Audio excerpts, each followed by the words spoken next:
Hello बच्चों, उम्मीद करता हूँ आप बहुत अच्छे होंगे। ठीक है, चलिए अब स्टार्ट करते हैं अपना topic half power point bandwidth and Q factor. ठीक है, आप सब बहुत अच्छे होंगे और इस वीडियो में हम और डिटेल से समझेंगे बैंडविड्थ क्या होती है। सर, जो हम सुना करते हैं ना कि बैंडविड्थ बैंडविड्थ बैंडविड्थ, ये बैंडविड्थ होती क्या है सर कि इतने रेंज की फ्रिक्वेंसी इतना बैंडविड्थ आ रहा है। तो बच्चों सब समझेंगे, बड़े डिटेल में समझेंगे बहुत बेहतरीन तरीके से। तो अपनी पेन कॉपी ले लीजिए और कहीं अच्छी जगह पर बैठ जाइए और चलिए लेक्चर को स्टार्ट करते हैं। ठीक है, अगर नई पेन कॉपी लिया तो भी लेक्चर को सुन सकते हैं आप, ऐसी कोई बात थोड़ी है।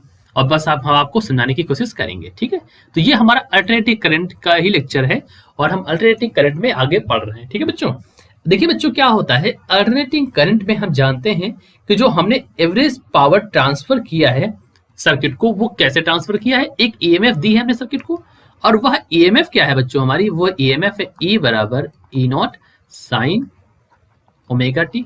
क्या सही बोल रहा हूँ? बिल्कुल सही बोल रहा हूँ भाई, यही तो हमने ईएमएफ दी थी बच्चों यहाँ पर। और ये कितनी है, एक कंप्लीट साइकिल में। ठीक है, ड्यूरिंग वन कंप्लीट साइकिल। अब सर ये वन कंप्लीट साइकिल का मतलब यहाँ पर क्या है? देखो बच्चों, जो वन कंप्लीट साइकिल है यहाँ पर उसका मतलब है टी बराबर टाइम पीरियड बराबर 2 पाई बाई ओमेगा। ये हमारा वन कंप्लीट साइकिल का है। ठीक है, तो जो पावर होता है बच्चों यहाँ पर, जो पावर होता है, जो एवरेज पावर होता है बच्चों वहां पर, जब इतनी ईएमएफ देते हैं बच्चों तो एवरेज पावर जो बनता है वो हमारा क्या होता है बच्चों, उसको लिखते हैं P बराबर 1/2 E naught I naught cos phi. बच्चों कॉस फाई क्या है, पावर फैक्टर है। ई नॉट क्या है बच्चों हमारा, और ई आई नॉट इसको हम आई आर एम एस भी बदल सकते हैं, तो E R M S by root two, I R M S by root two इस फॉर्म में लिखते हैं। ठीक है बच्चों, लेकिन हमें पता है but the value of I zero हमें पता है बच्चों, the value of I zero is I naught is E naught by Z, that is equal to E naught square root of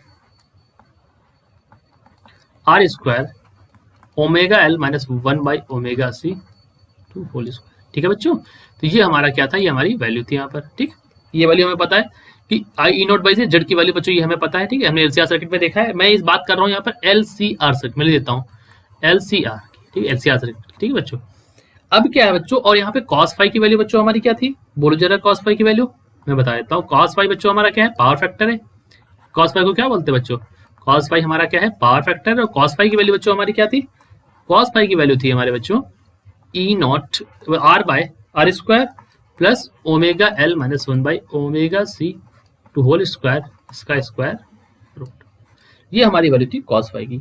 अगर ये वैल्यूज हम रखते हैं यहाँ पर मेरे प्यारे बच्चों, अगर हम इन दोनों वैल्यूज को यहाँ पर रखते हैं, इन दोनों वैल्यूज को ऊपर रखते हैं, तो हमारे पास क्या मिलता है बच्चों, जरा देखते हैं इस क्या मिलता है हमको। अगर हम इन दोनों वैल्यूज को रखते हैं तो हमारे पास जो पावर की वैल्यू आती है, जो एवरेज पावर आता है बच्चों, उसकी वैल्यू आती है हमारे पास half of E naught square R divide by R square plus omega L minus 1/ओमेगा C to whole square. Okay, so बच्चों this is, let us consider this is equation number 2 और ये हमारी इक्वेशन नंबर 1 हो गई। ये हमारी equation number बच्चों क्या हो गई, हमारी इक्वेशन नंबर बच्चों क्या हो गई, 1 हो गई। ठीक है, अच्छा तो अब यहां पर जरा मुझे एक चीज दे बतानी है आपको बच्चों कि अगर हेयर नाउ इफ ओमेगा की जो वैल्यू है बच्चों, चाहे वो 0 हो जाए और चाहे ओमेगा की वैल्यू बच्चों क्या हो जाए, टेंड्स टू इंफिनिटी हो जाए, दोनों ही केसेस में क्या होगा, आपका जो पावर सोर्स होगा, जो पावर होगा वो बच्चों क्या हो जाएगा, वो आपका 0 की तरफ टेंड कर जाएगा। मतलब कहने का क्या है, पर तो ये समझाता हूँ कि कैसे होता है। देखो अगर आपने ओमेगा बच्चों यहाँ पर 0 कर दिया तो पावर 10 0 कैसे करेगा। देखो जो अगर इसको ग्राफ से समझते हैं, अगर मैं इसको ग्राफ से समझाना चाहूँ तो मैं भी बाद में बनाऊंगा, अगर ग्राफ के बेसिस पे देखो तो भी समझा सकता हूँ, प्योर मैथमेटिक्स देखो तो वो भी बता सकता हूँ। देखो बच्चे पहले प्योर मैथमेटिक्स देख लो। अगर बच्चों ये इन्फिनिटी हुआ तो 1/इन्फिनिटी क्या होता है, टेंडिंग टू 0। 1/इन्फिनिटी, अगर ये इन्फिनिटी कर दिया बच्चों, इसको हमने इन्फिनिटी कर दिया, ये भी इन्फिनिटी होगा तो 1/इन्फिनिटी बच्चों क्या होता है, टेंडिंग टू क्या होता है, 0 होता है। ठीक हो गया। अच्छा अगर भैया मैं इसको 0 कर दूं बच्चों, अगर मैं इसको 0 कर दूं तो 1/0 क्या होता है बच्चों, इन्फिनिटी होता है। और ये बात समझो, यहाँ पे अगर मैं इसको 0 कर दूंगा, ये वाला ओमेगा अगर मैं 0 रख दूं तो 1/0 क्या हो जाएगा, इन्फिनिटी हो जाएगा। तो क्या बचेगा, पावर इज इक्वल टू यहाँ पे कुछ है और यहाँ पे क्या है बच्चों, इन्फिनिटी है, और फिर 1/इन्फिनिटी क्या हो जाएगा बच्चों, फिर वही बात है, क्या हो जाएगा, 0 तरफ टेंड हो जाएगा। बात समझे, प्योर मैथमेटिक्स के फॉर्म में। ठीक है, एक बार और समझा दें, चलो एक बार और समझ लो भाई। 1/इन्फिनिटी यहाँ पे रखा तो ये 0 की तरफ टेंड कर दिया, यहाँ पर अगर 0 दे तो भी इन्फिनिटी की तरफ यही टेंड कर रहा है। ठीक है, अब इसको मैं रफ कर देता हूँ। ठीक है, इसका कोई यूज नहीं, तो फालतू में जगह लेगा। ठीक है, अब देखो बच्चों, अब क्या है बच्चों कि यहाँ पर क्या हो रहा है, हम ये बात समझ में आ गई कि अगर चाहे जो ओमेगा है ये 0 रखो, चाहे, अब बच्चों ओमेगा क्या है कुछ बच्चों से ये भी पूछ लेता हूँ, ओमेगा क्या है। ओमेगा बच्चों यहाँ पर क्या है, फ्रीक्वेंसी है, एंगुलर फ्रीक्वेंसी है। ठीक है, यहाँ पर फ्रीक्वेंसी इसके लिए काम करिए। इसका मतलब है, लिख लो, एट वेरी हाई और at very low. Very high मतलब इन्फिनिटी और वेरी लो मतलब 0। चाहे वेरी हाई हो या वेरी लो हो फ्रीक्वेंसी, एट वेरी हाई और at very low frequency the power delivered to circuit is very small. इसको लिख सकते हैं नेग्लिजिबली स्मॉल, नेग्लिजिबली स्ट्रॉन्ग। अब यहाँ पे स्पेलिंग का फिल्टर पड़ा था, तो ये क्या होता है बच्चों, नेग्लिजिबली स्मॉल। ठीक है, इस बात को समझे आप। अच्छा, लेकिन हमने तो पढ़ रखा है रीजन्स के बारे में बच्चों, जरा पढ़ते हैं रीजन्स के बारे में, जरा बात करते हैं बच्चों। यहाँ पर ये देखो, हेंस एट रीजन्स,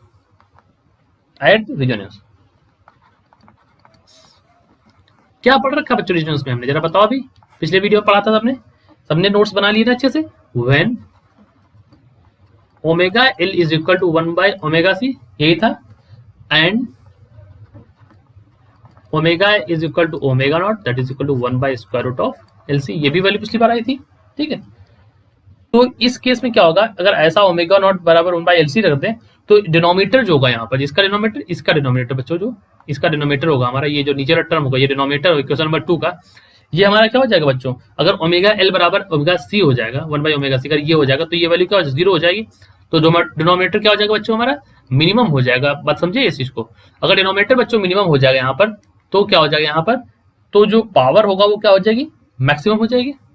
बात समझे, तो पावर क्या हो जाएगी बच्चों, पावर हमारी क्या हो जाएगी, मैक्सिमम हो जाएगी। क्योंकि पिछले इक्वेशन में देखो, अगर मैं यहाँ पर बच्चों इसको 0 रख दूं, इस वाले पार्ट को 0 कर दूं, तो ये r से r कट जाएगा और ये तो बहुत कम हो जाएगा, तो पावर हमारी क्या हो जाएगी, मैक्सिमम। मतलब किस केस में, रेजोनेंस के केस में। तो हमारी जो इक्वेशन बनेगी वो क्या बनेगी, इक्वेशन नंबर 2 रिड्यूस हो जाएगी और बन जाएगी P बराबर, या मतलब इसको लिखो पावर मैक्सिमम हो गया ना, तो लिखो power maximum is equal to 1/2 E0 square by r। ठीक है, इसको इक्वेशन नंबर 3।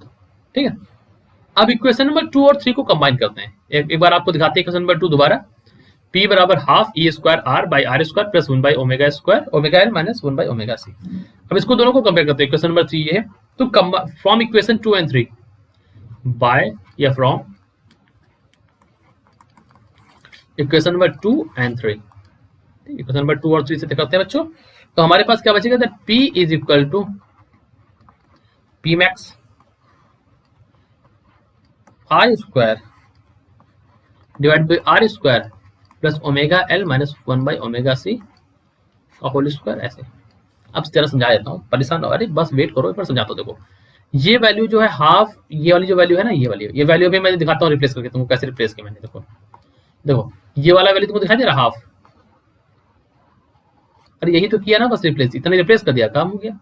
या देखो पिछले इक्वेशन में, ये देखो यहाँ पर इतना रिप्लेस कर दिया, P max R square plus ये हमारा आ गया R square plus omega minus 1/ओमेगा स्क्वायर। बात समझे, इसको इक्वेशन नंबर 4 कर लो। ठीक है, अब जरा बच्चों, प्यारे बच्चों, इसी को हम क्या करते हैं, ड्रॉ करते हैं।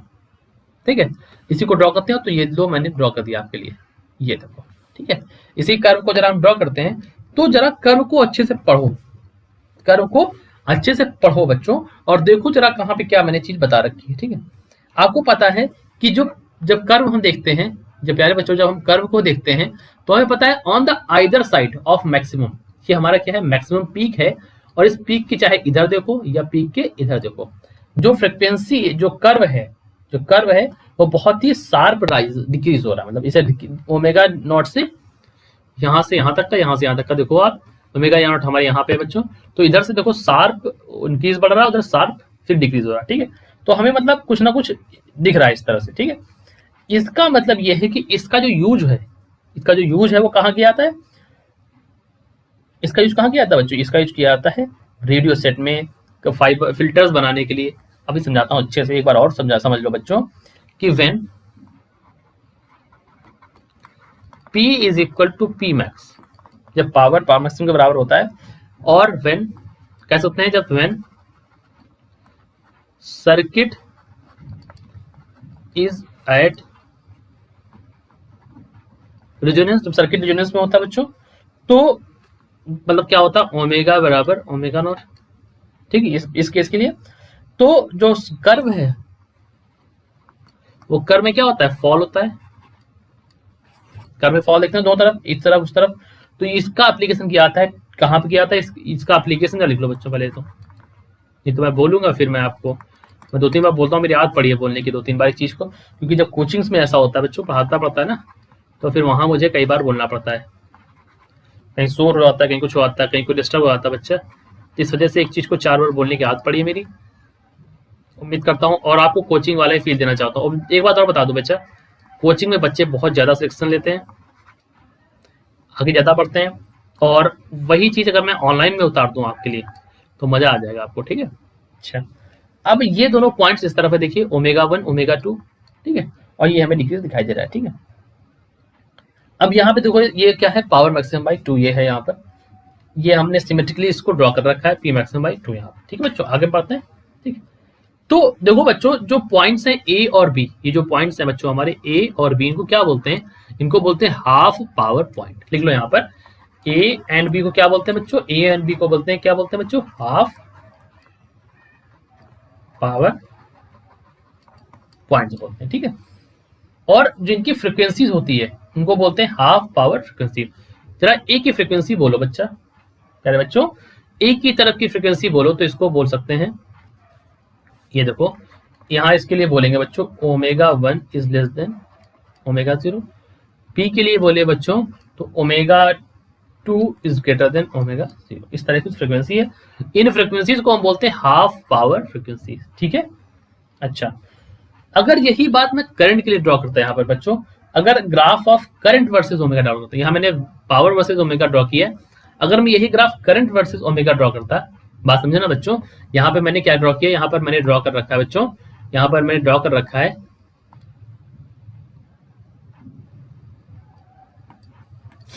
यहाँ पर ड्रॉ कर रखा मैंने पावर वर्सेस ओमेगा कर्व। लेकिन अगर मैं यही कर्व यहाँ पर बच्चों I current versus omega draw करता बच्चा, तो फिर क्या होता, तो जब बच्चा मैं करंट वर्सेस ओमेगा ड्रॉ करता तो यहाँ पर भी कुछ ऐसी ही वैल्यू आती, और जो हाफ पावर फ्रीक्वेंसी की वैल्यू होती है बच्चों, जो हाफ पावर फ्रीक्वेंसी की वैल्यू होती है वो होती है हमारी यहाँ पर, वो होती आई नॉट बाई √2।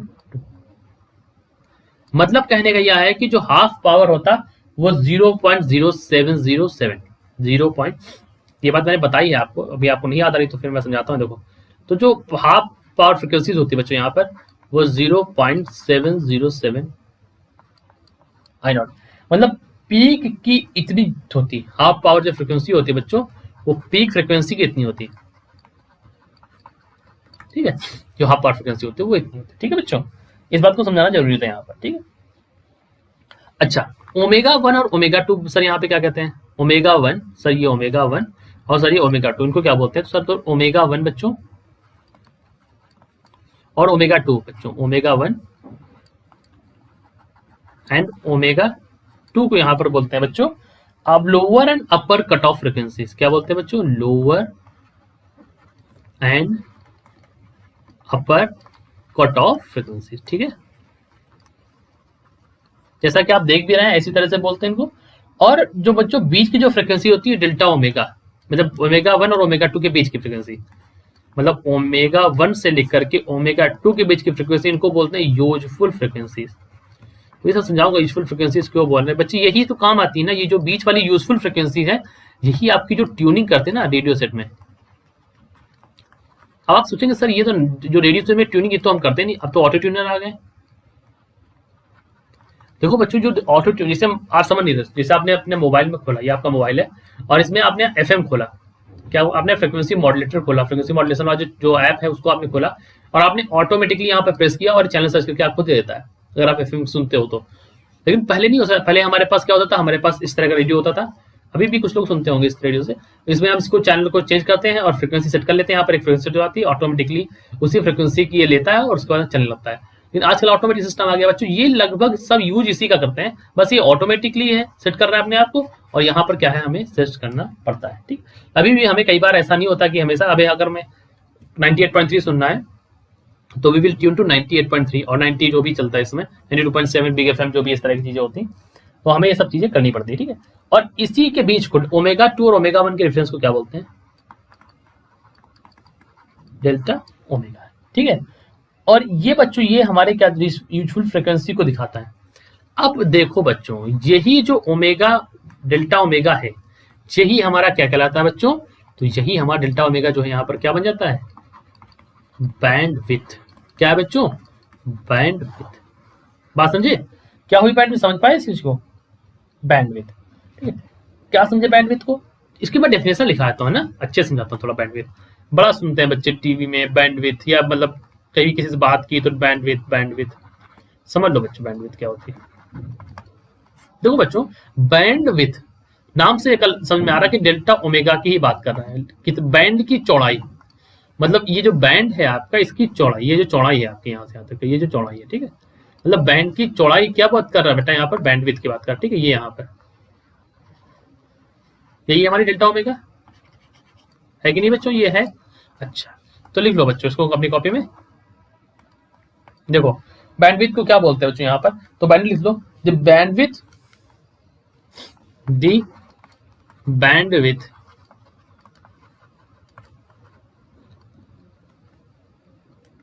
जनरली बोलो, इसको बोलो बेटा जनरली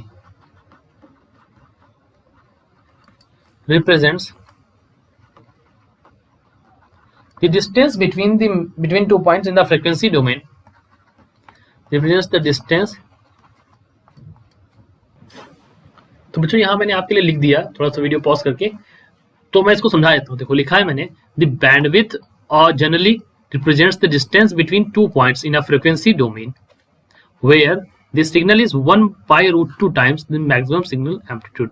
मतलब वह डिस्टेंस जिसमें कि 2 पॉइंट्स के बीच में, जहां पे जो सिग्नल जो डिस्टेंस है, जो मतलब जो यहाँ पे वैल्यू है फ्रीक्वेंसी डोमेन, जहां पर सिग्नल जो है 1 by √2 times the maximum signal amplitude के बराबर है। ठीक है, मतलब बात बच्चों यहाँ पर इस तरह से है, ये जो है ये यहाँ पे आपने देखा 1 by √2 टाइम्स है, ठीक है, 1 by √2 times the signal amplitude. ठीक है बच्चों, तो जनरली समझ लो बच्चों, दो बैंड्स ओमेगा 1 ओमेगा 2, मतलब हाईएस्ट और लोवेस्ट के बीच की जो वैल्यू है यहाँ पर, ये हमारी क्या कहलाती है बच्चों, यहाँ पर बैंडविड्थ कहलाती है। अगर और अच्छे भाषा में बोले तो bandwidth expressed in terms of, सुन लेना चाहिए को, bandwidth is expressed in terms of difference between the highest frequency signal component and the lowest frequency signal component, इसके फॉर्म में इसको रिप्रेजेंट करते हैं। ठीक है बच्चों, the more general bandwidth that we represent is express bandwidth बच्चों, इसको लिख सकते हैं FB is equal to delta omega by omega not.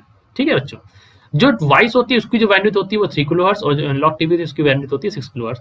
अब इतना आपको नहीं समझना है तो आप सीधा समझ लो कि सर ये जो बीच में जो बीच की जो गैप था ना सर, ये आपका जो इसमें बना था, ये यही जो आपका सर है, यही हमारा क्या है, बैंडविड्थ कहलाता है।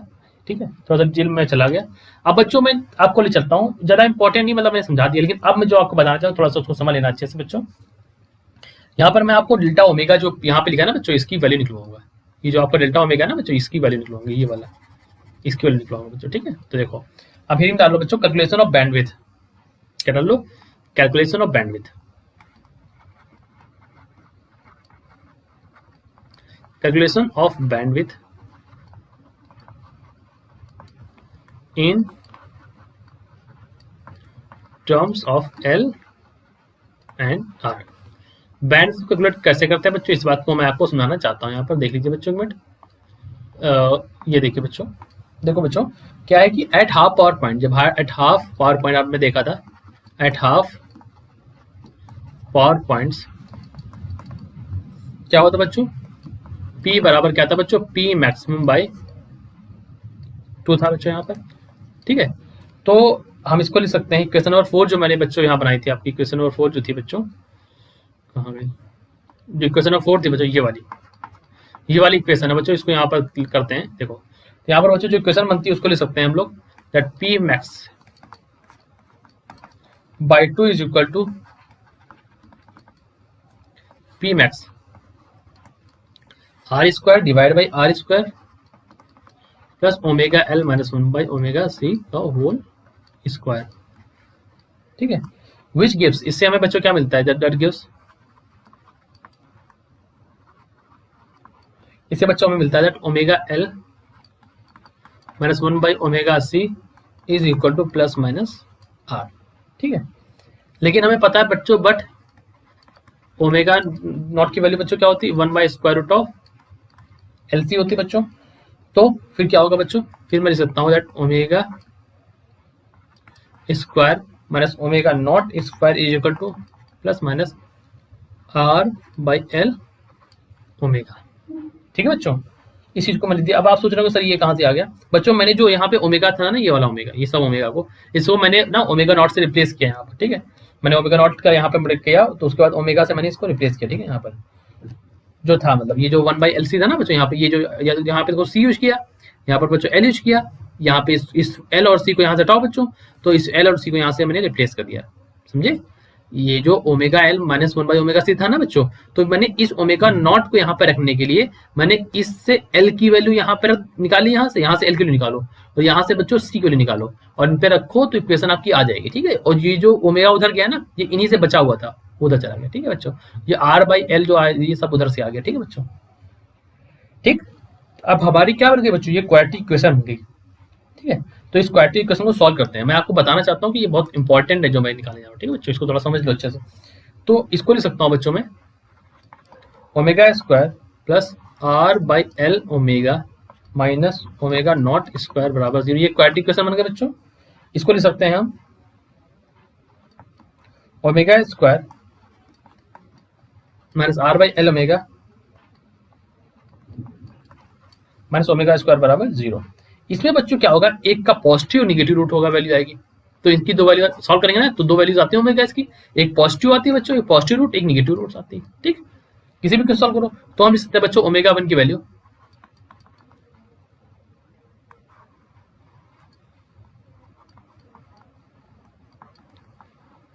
आर बाई 12 का whole square minus R by 12, ये हमारी हो गई ओमेगा 1। बच्चों ओमेगा 2 की वैल्यू लिखता है यहाँ पर आपके लिए, ओमेगा 2 की वैल्यू बच्चों यहाँ पर हो गई omega naught square minus, sorry बच्चों यहाँ पर प्लस कर दिया मैंने, आर बाई 2l का whole square plus R by 2l। ठीक है बच्चों, ये हमारी वैल्यू। अब हम अगर बच्चों निकालना चाहें डेल्टा ओमेगा, तो delta omega is equal to omega, sorry बच्चों सॉरी यहाँ पे ओमेगा 2 माइनस ओमेगा 1 करना पड़ेगा मुझे डेल्टा ओमेगा के लिए, that is equal to R by, तो हमारी जो डेल्टा ओमेगा की वैल्यू बच्चों आ गई, वो आ गई आर बाई। ठीक है प्यारे बच्चों, ओमेगा डेल्टा ओमेगा की वैल्यू आ गई बच्चों यहाँ पर आर बाई एल। ठीक है,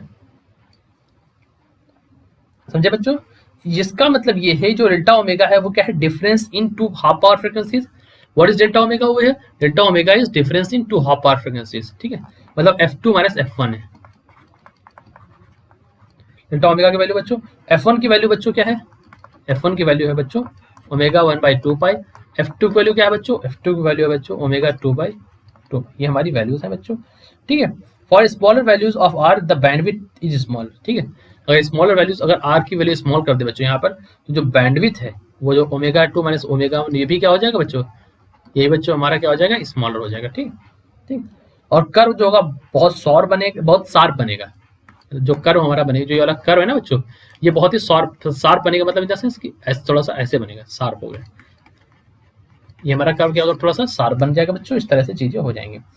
अगर रेजिस्टेंस हाई है, अगर रेजिस्टेंस हाई है बच्चों, यहाँ पर रेजिस्टेंस लो है, अगर रेजिस्टेंस बच्चों ये हाई है, बहुत ज्यादा बढ़ जाए, तो कर्व हमारा क्या फैल जाएगा, ऐसे कर्व हमारा फ्लैट बनेगा। ठीक है, तो कर्व हाई और फ्लैट इन दोनों चीजों पर निर्भर करता है। ठीक है, अब बच्चों आगे बात करते हैं। तो प्यारे बच्चों, इसी जो ये आपकी जो शार्पनेस है या फ्लैटनेस है, मतलब ये जो कर्व शार्प हुआ बच्चों यहाँ पर, और ये जो कर्व फ्लैट हुआ है बच्चों यहाँ पर, इसी शार्पनेस और फ्लैटनेस बात समझ रहे बच्चों? ये जैसे हमारी रेजिस्टेंस कम हुआ तो कर्व शार्प हो गया, रेजिस्टेंस ज्यादा हुआ तो कर्व आपका फ्लैट हो गया। अच्छा जरा बच्चों इसको आप मैथमेटिकली और ग्राफिकली कैसे समझते हैं, 1 मिनट का समय दीजिए, मैं आपको समझाना चाहता हूँ। बहुत मजा आएगा आपको, बहुत ज्यादा मजा आने वाला है बच्चों। देखो बच्चों इस इक्वेशन को जरा देखो, इस इक्वेशन को देखो जरा।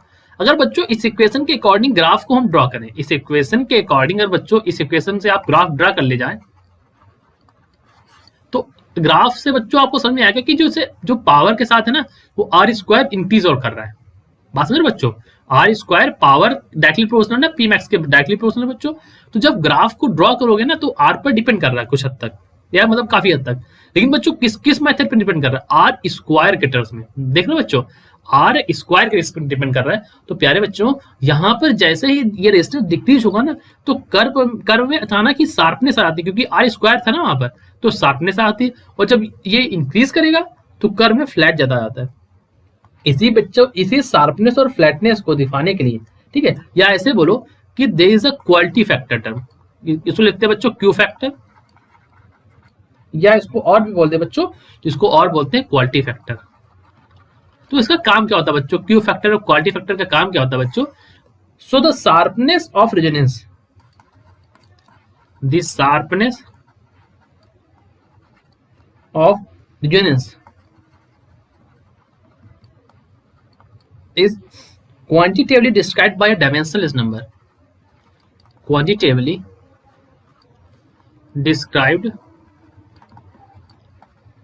by a dimensionless number।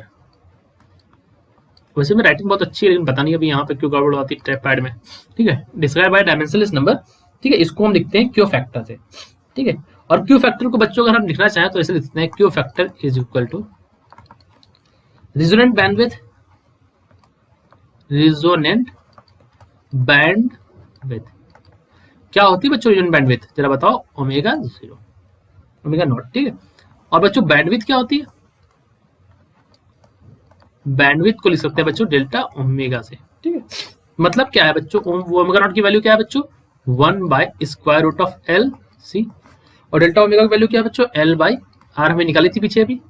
तो बच्चों उसको सॉल्व करेंगे तो क्यू की वैल्यू क्या आ जाएगी? क्वालिटी फैक्टर की वैल्यू आ जाएगी 1/r²L/C। ये हमारी किसकी वैल्यू आ गई? क्वालिटी फैक्टर की वैल्यू आ गई, ठीक है बच्चों। अच्छा इस चीज को थोड़ा सा और लिख लो कि कैसे होगा अलग सर्किट के लिए। जैसे हम अलग अलग सर्किट्स के लिए, डिफरेंट सर्किट्स के लिए बात करें तो Q factor of series LCR circuit, Q factor of series LCR circuit will be large if R जो है बच्चों क्या है? if R is resistance जो है बच्चों वो लो है, कैपेसिटेंस बच्चों क्या है? लो है, और जो बच्चों इंडक्टेंस है वो क्या है बच्चों? लार्ज है। तो क्वालिटी फैक्टर क्या हो जाएगा बच्चों? कम हो जाएगा। मतलब क्या है बच्चों, क्वालिटी फैक्टर से असर क्या पड़ता है? देखो बच्चों अगर क्वालिटी फैक्टर या क्यू फैक्टर जिसको मैं लिख रहा हूं यहाँ पर, अगर क्वालिटी फैक्टर बच्चों क्या है, अगर यहां पर हाई वैल्यू है तो बहुत ही नैरो रेंज ऑफ फ्रीक्वेंसी को रिस्पॉन्ड करेगा, नैरो रेंज ऑफ फ्रीक्वेंसी को ये रिस्पॉन्ड करेगा, ठीक है, ठीक है। और वाइसा वर्सा, मतलब जिनका लार्ज होती है वो बहुत ज्यादा सिलेक्टिव होते हैं, ठीक है। तो जिनका क्यू की वैल्यू बहुत लार्ज होगी, जिनका क्वालिटी फैक्टर बहुत लार्ज होता है, वो कई सारी रेंज ऑफ फ्रीक्वेंसी को डिटरमाइन कर सकते हैं। कहने का मतलब ये है कि अगर क्वालिटी फैक्टर जो है बच्चों वो बढ़ा दोगे तो बैंडविड्थ जो है बच्चों वो क्या हो जाएगी? हमारी बढ़ जाएगी, ठीक है। क्वालिटी फैक्टर बढ़ा दिया आपने तो बहुत ज्यादा सिलेक्टिव होगा, सॉरी बैंडविड्थ जो है आपके बच्चों वो घट जाएगी, ठीक। क्वालिटी फैक्टर आपने बढ़ा दिया तो बैंडविड्थ घट जाएगी, सॉरी, ठीक है। ये मतलब यहाँ पर है बच्चों, ठीक है, क्योंकि वो उसका शार्पनेस बढ़ जाएगा तो बैंडविड्थ उसकी घट जाएगी। मतलब कहने का ये है, जैसे मान लीजिए बच्चे ये देखिए ये फ्लैटनेस हुई तो बच्चों ज्यादा बैंडविड्थ होगी यहाँ पर, लेकिन अगर ये शार्प बना दे ऐसे तो इसकी बैंडविड्थ कम हो गई। कहने का मतलब क्वालिटी फैक्टर पे ही निर्भर कर, ठीक है बच्चों, समझ गए। अब बच्चों हमारा अगला टॉपिक है चोक कॉइल, ठीक है। चोक कॉइल को बहुत अच्छे से समझाऊंगा, तब तक के लिए मैं थोड़ा सा इस वीडियो को खत्म कर रहा हूँ। अगले पार्ट में मैं आपको चोक कॉइल समझाने की कोशिश करूंगा। उम्मीद करता हूँ आपको वीडियो बहुत अच्छा लगा होगा बच्चों। जो डाउट है ना बच्चों वो आप कमेंट सेक्शन में कहिए, मैं आपको आपके डाउट सॉल्व करने की कोशिश करूंगा और 100% सॉल्व होंगे आपके डाउट, और हम और आप मिलकर बहुत ही अच्छे तरीके से अपने कोर्स को तैयार करेंगे। तो तब तक के लिए थैंक यू फॉर वॉचिंग।